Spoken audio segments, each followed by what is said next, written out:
A woman is tenderness, affection, and dedication, but also, when necessary, strength, firmness, and willpower. Women don't need to be admired for what they wear, but for what they hold deep within their souls. A woman like you, full of beautiful feelings and a big heart. Today, we will have author María Antonia Receptor with us in a new video. I want to dedicate this podcast to all the women who strive to achieve everything we set out to do, everything we have before us, accepting imperfection, because we want to protect our mind and our health. I also want to dedicate it to all those men who seek to understand and support us in the best way possible. The pace of life today is very demanding. We have to take care of our family, maintain contact with our friends and our social life, perform well at work, organize plans, the children, the care of the house, the home, health, educate ourselves, exercise to enjoy having good physical condition, with hundreds of WhatsApps we always have pending, keep up with the news, rest, and all this to be able to perform and continue working and taking care of ourselves in the best possible way. Just listening to this amount of topics can sometimes be exhausting. We realize that we are immersed in a wheel where we constantly demand from ourselves. We want to do everything in the best possible way. And what is happening? Well, many women today live immersed in what we can call the myth of the perfect woman. It is a myth because it is not based on reality, but on social and personal expectations that are unrealistic and incompatible with well-being. We have become obsessed with reaching everything in the best possible way. The myth of the perfect woman implies that the woman must meet obligations and parameters that are impossible to achieve and maintain without suffering negative consequences for physical, psychological, and emotional health. I refer, among other things, to the increasingly demanding and distorted beauty standards often influenced by social media filters or the media. We must fully comply with gender roles. We have to be excellent women, take care of our partners excellently,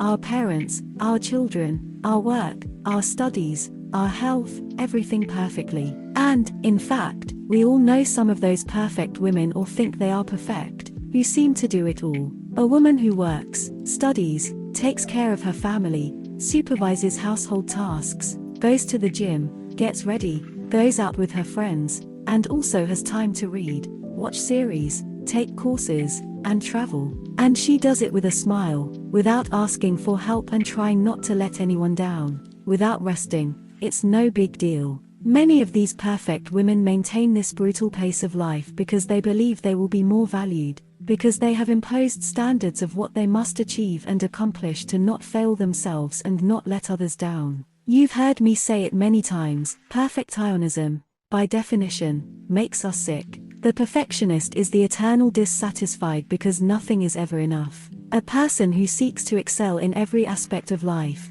in the long run, feels an enormous void, because their mind constantly shows them everything they could achieve, and their head never stops seeing improvement options. They find it hard to relax, to connect with peace and calm, because there is always something to resolve, something to improve, and because there is always something to be more carefully, delicately, and thoroughly achieved. And this is what I want to talk to you about today. Does that perfect woman we sometimes long to be really exist? And how can this make us sick? How to achieve the necessary balance, a balance achieved by harmonizing the three main dimensions of our life: personal, family, and professional, and we must do it in a way that none of them is harmed or neglected by the others. Achieving that balance requires effort because it involves dedicating enough quality time to each area, without neglecting our own needs and aspirations. I am convinced that happiness is found in the balance between our personal, emotional, and professional aspirations,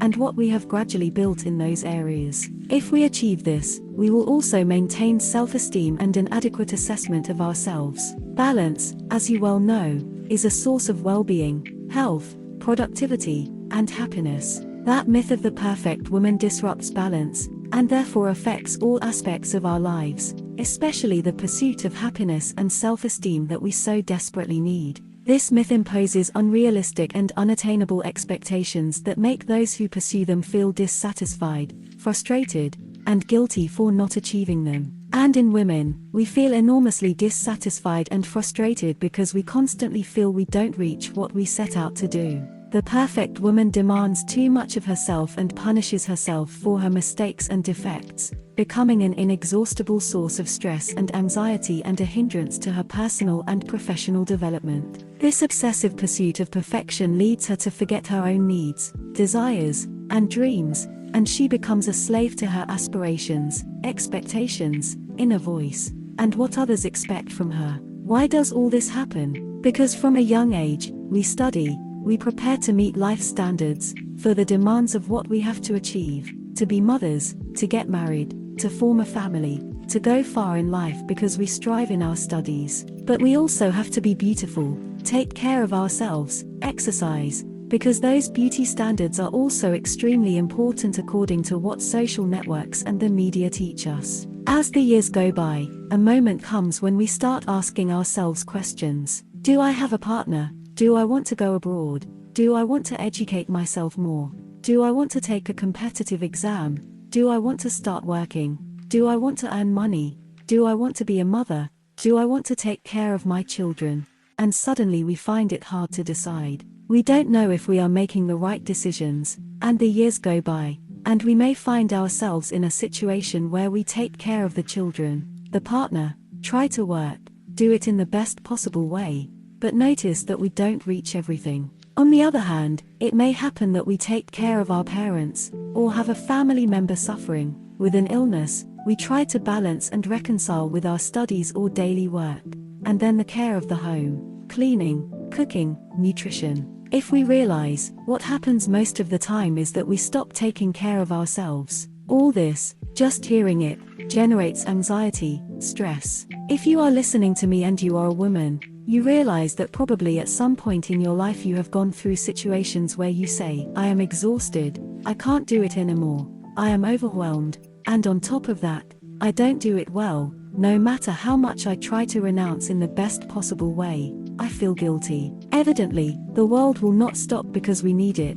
That is why we are the ones who have to make decisions, understanding what is happening to us in order to gradually decide without guilt and above all with a sense of calm and serenity. What would be my diagnosis of what is happening to us? Well, I would probably say that this sinks us. Diagnosis, logically, is a way of speaking. María Rojas says that the 21st century woman has collapsed. We have saturated ourselves, we can't reach everything, and we have believed that we could reach everything, and that generates enormous frustration. Sometimes, jokingly, I say among my friends, they have deceived us. We ourselves believed that we could reach everything, and we could reach everything with calm, with peace, with a constant smile, and this is not the case. We have to manage to break down what is happening to us as women, to gradually achieve balance in the different facets of life. I read a figure a week ago, almost 70% of people say they have problems reconciling their professional life with family or personal life. And in women, 8 out of 10 recognize having problems reconciling in the best possible way. I really think this is the case. I often hear stories from patients in the consultation who tell me, Maria, I get up, prepare breakfast, dress the kids, take them to school, go to work, come back from work, pick them up, do homework, bathe them, the house, dinner, ironing. In the end, they are 2 jobs, that is, one leaves home to try to earn money and comes back home, and takes care of those who are there. Whether it's the partner, the children, the parents, one tries to maintain a certain balance between all facets of life. But we don't always keep up with that smile they told us is easy to have. Smiling at work, smiling at the family, always being happy, concentrating, and on top of that being aware of what is happening in the world. The other day, a patient of mine, who has 4 children, and works and reconciles and does the best she can,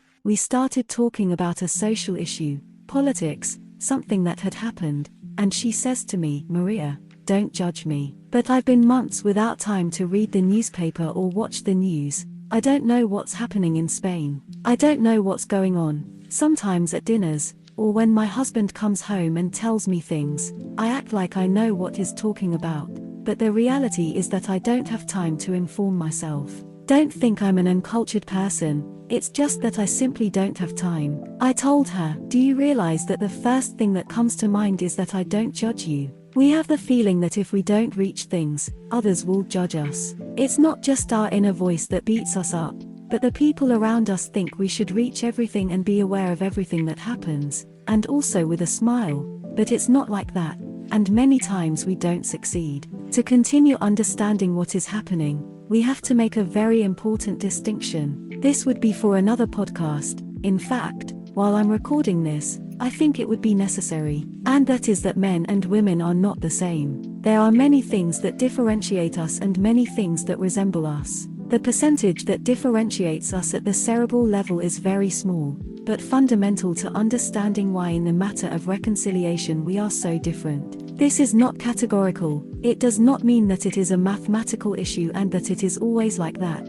but in most cases, it happens this way. The woman, generally, has more empathy, is more emotional, is more oxytocinic. It is her hormone. We are more hormonal, we have our cycle, we tend to take issues with much more sensitivity. And a very important issue, we feel issues more emotionally. Women find it harder to compartmentalize problems. In my particular case, it always happens. I go to work, but if I have a sick child who is having a hard time, who had a problem at home, at school, who is lately more distant, I take him to work. I am aware of that issue in my head, it doesn't go away. Men are lucky, in general, to compartmentalize better. They go to a football game and watch the football game, or a baseball or basketball game. They are with their friends and they are with their friends. And in general, they have greater ease than us to disconnect. We take the emotional plane to all facets of life. Even if on a Saturday morning you go with your friends to eat at a restaurant,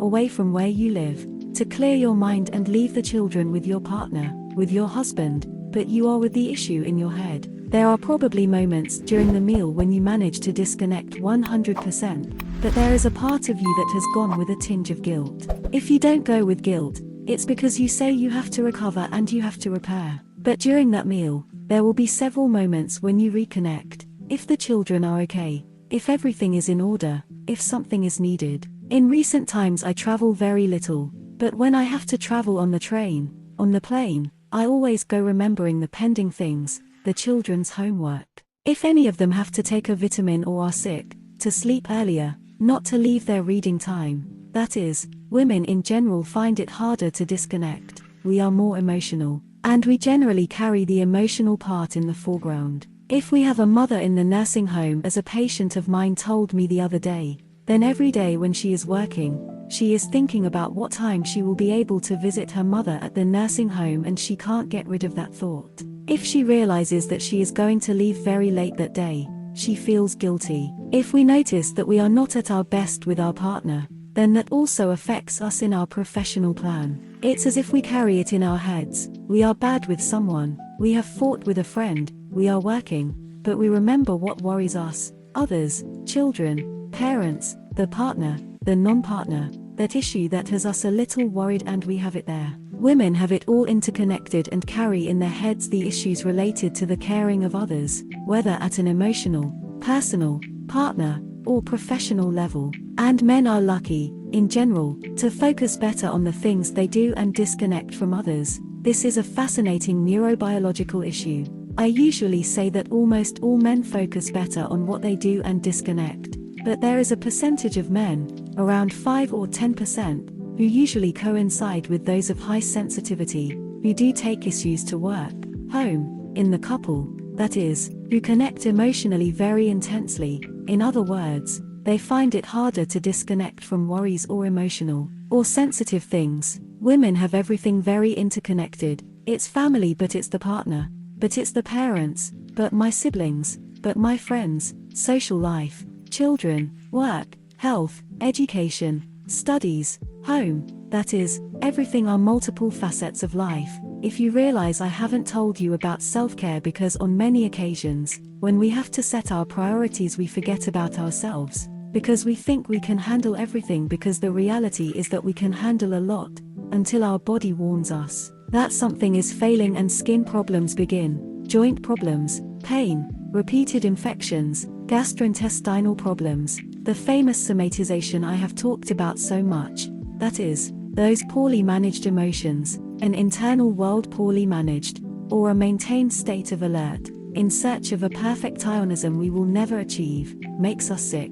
In words that you will understand very well, we intoxicate ourselves with cortisol, we live in alert, because there is always something to reach, there is always something that can improve in our lives. If we are sensitive or we spin things a lot, all those emotions that we keep and find hard to express, because we don't reach, have an impact on our physical and psychological health. And there comes a point when on top of that we feel guilty and we start to notice the women around us, and that myth of the perfect woman appears before us. We see women, mothers of other classmates of our children at school, or people at work who seem to reach everything, and seem to take care of themselves and exercise and tell you that they left the children at school in the morning and then went to the gym and then ate something super healthy, reached work, running, and then the moment comes when we feel guilty, because when we are in that alert mode, our brain starts showing us women, in quotes, perfect from the environment, that woman who seems to reach everything, appears in the office in the morning and has left the children at school, but has also gone to the gym, and comes with a smile and works and is telling you that she made the perfect costume for her son and stayed up at night watching a YouTube tutorial, and you realize that you can't with your soul, that you are exhausted, and see her always with the smile, who is also progressing professionally, and you say, and if she does reach everything, is she smarter than me? And you start to feel guilty. Are you aware that you have some of those women around you? Can you reach the situation where you feel envy towards her? What I am going to tell you now is to accept imperfection in the best possible way. That woman probably suffers in her way. She has given up things, surely, because all of us to reach where we want we have to give up some of the things, or in other words, we have to learn to choose. I'll tell you a personal story. In my case, at various times, throughout my life since I became a mother, and especially, when my last child was born during the pandemic, I took a sheet, something I do with many women who come to my consultation, and I make circles of life facets, or sometimes what I do is a horizontal line with arrows pointing up, and I put things. I have to educate myself because I have to keep up with the latest advances in neuroscience or psychiatry, attend congresses, listen to new topics that are being investigated, take care of my children, take care of my husband, be with my parents, my family, my friends, exercise, take care of health, the home, in my case also dissemination or travel, and when I had all the facets of life, to which in an ideal world I would like to reach, I started to cross out, not without a certain duel, and in the end, there were 5 left, which are family, work, patient consultations, writing a book from time to time, these podcasts that I don't want to leave, and some things about my healthcare. But I have learned to give up, or I have learned to choose what is best at each moment. If you notice that you are overwhelmed, whatever your circumstance, work in a supermarket, stay at home, have the care of the elderly, your children, be going through a delicate health issue, work as a nurse, a teacher, in a company, in a multinational, be administrative, be looking for a job, take a sheet, and draw all the things, in a circle to which you would like to reach, and determine which are really important for each life circumstance. That sheet that I make for myself does not always coincide in time. At times I have done things, and at other times, I must, this now could do it, but then I have to remove this other. What would be my recommendations? The first, I am going to launch a concept that is a fundamental part of my 3rd book, Recover Your Mind, Reconquer Your Life, is something I recur in many occasions in the book, and I am delighted to introduce it to you now. I call it the mental battery. I usually compare the energy of our mind, that is, the capacity we have to pay attention,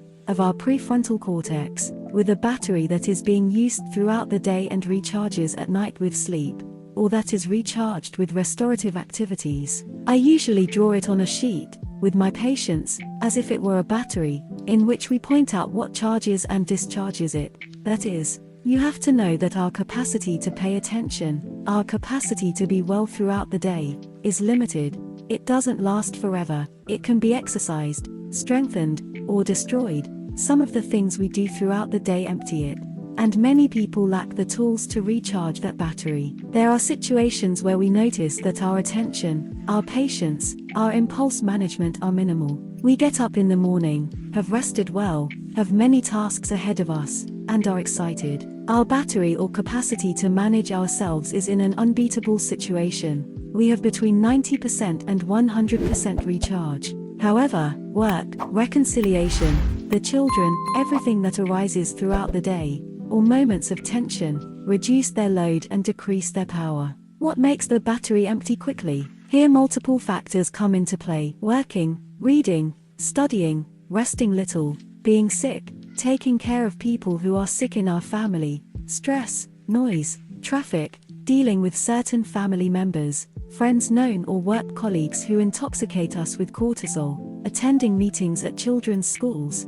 talking to teachers and suddenly being told what your child needs to improve and that worries you, going to medical checkups, seeing the house messy, noticing that you don't reach, doing the shopping, pending issues, seeing that you don't reach the end of the month, getting into the bank accounts, and suffering because you have to pay certain extras you didn't count on, abusing social networks, reliving traumatic moments. That is, all those elements absorb energy and waste the battery. By the way, that famous multitasking, that we believe is an advance for humanity, drains the battery at great speed. In the book, I present you with many cases, even I present you with a box so that you point out what charges you and what discharges that battery. That is, I need you to know, as a woman and as a man who is listening to me, what are the things that throughout the day are depleting your battery. It is important that we know all this. It is a simile and, logically, from 20% down we enter what I call mind in a spin.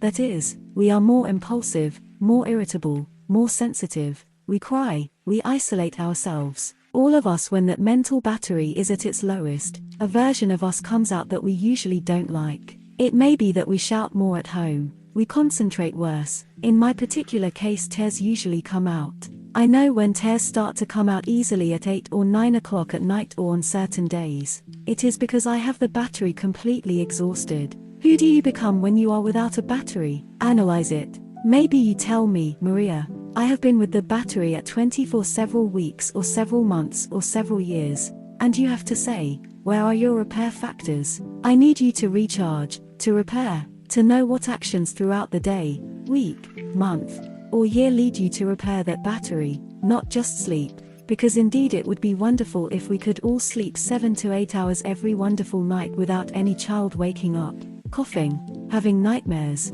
or getting sick.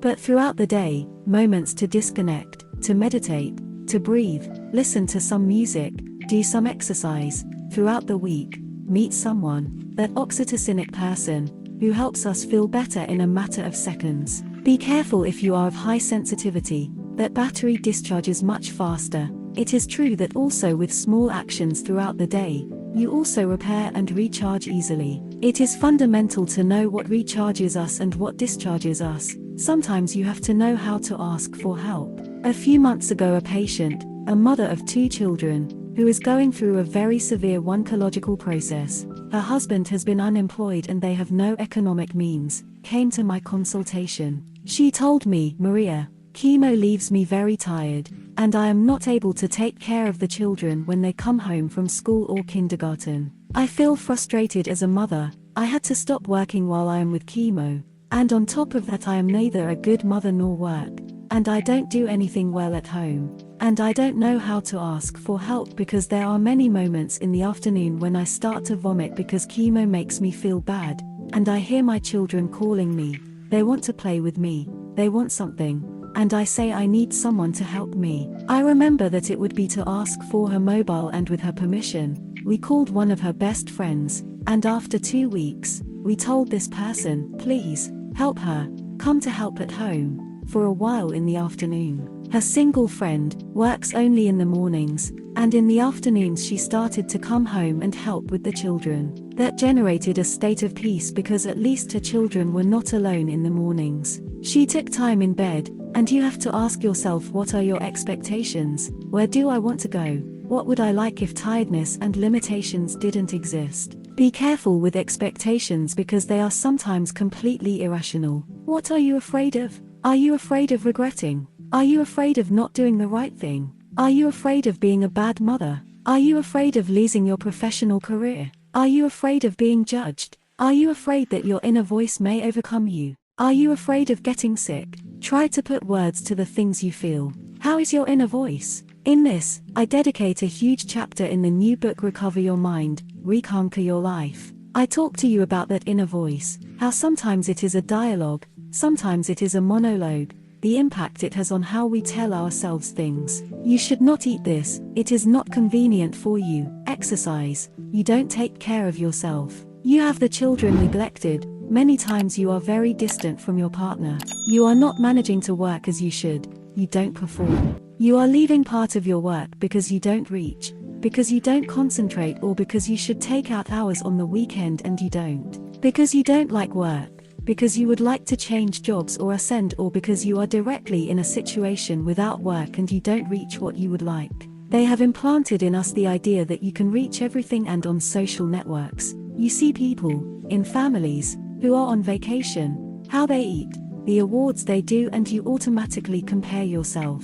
This is something unconscious, but networks make us constantly compare ourselves. And if you are one of those who get in, or those who get in on LinkedIn, you automatically realize that people have posted something, have been promoted, have given a session, a conference, show their professional life, and you say, my God, I am not growing, I am not doing anything, I am in survival mode. Be careful. In many cases I recommend leaving networks for a while because they constantly remind us of what we don't have. People exercise and they take those pictures exercising at 7 in the morning, from family excursions. They present plans and you realize that you don't reach anything. Those networks that send us an implicit message that we can always be better, and that if we don't achieve and improve it is our fault. It's because you're lazy, it's because you lack willpower, it's because you don't organize well, it's because you don't have patience. Your children could do more sports, get better grades, or go to competitions, or you could earn more money, organize yourself better, have a more orderly house, change your lifestyle, but the only thing you feel is enormous frustration seeing that others reach and you don't. I have often talked to you about the personality scheme. Who am I? How do I respond to stress? Who do I transform into, and how do I somatize? For example, if you are a shy person, stress blocks you and that generates an impact on the body. If you are of high sensitivity, if you are a perfectionist, controlling, obsessive, insecure, peace, when we know and understand each other, we feel enormous relief. Then we can accept that we don't reach, accept our small and big imperfect irons, and on the other hand try to overcome what we can reach, set realistic goals and go for them. But in other cases, we will have to say, I can't do this, I am not good at it, I would love to have more children but I can't. I would love to take more care of my parents but I don't reach. I would like to ascend in my job but I can't. Because sometimes we can't either because life doesn't give us, or because of our inner voice, or because we have to unlock issues in our lives that at those moments are a stone in the shoe to continue. And understand what part of our personality leads us to overload ourselves. Sometimes being extremely sensitive is what leads us to that state of saturation, that need to control everything. The important thing is that you get to know yourself. Who are our support people? Of course, the partner is the partner. Many men come from an education where they haven't been taught to be part of reconciliation, but fortunately, there are already many couples where reconciliation between the two is much simpler. One divides housework, one asks for help with children, and for this knowing how to communicate and express what we feel is key. We need to know how to express to the person we are with, how we feel so they can help us when we need it. 8. You have to choose, or you have to give up, but I like to think more that it is a choice. Choosing I give up. And those are stages of life. Sometimes you have to diminish social life and plans with friends or trips or getaways. Sometimes you have to lower the sport and those plans we would like to do. Sometimes you have to dedicate more time to children if one of the family is sick or is worse in health.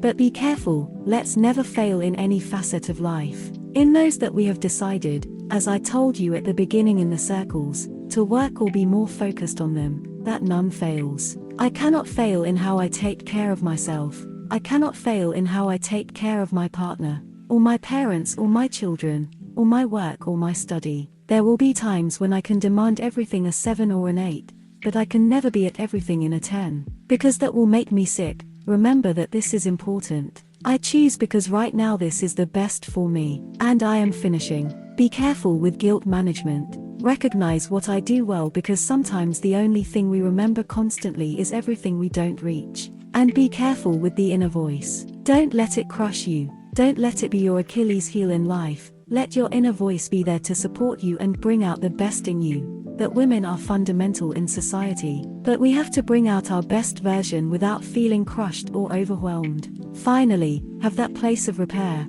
of battery recharge, place or people, those vitamin people, who help you, who flood you with oxytocin when you are with them, those hugs, that women are lucky, that we like to talk and share what happens to us. And that is scientifically proven that sharing, talking and expressing emotions helps us live longer. Let's be vitamin women in society. Let's continue to be great caregivers, but knowing how to take care of ourselves, because taking care of and being well with ourselves, we will connect much better with what surrounds us.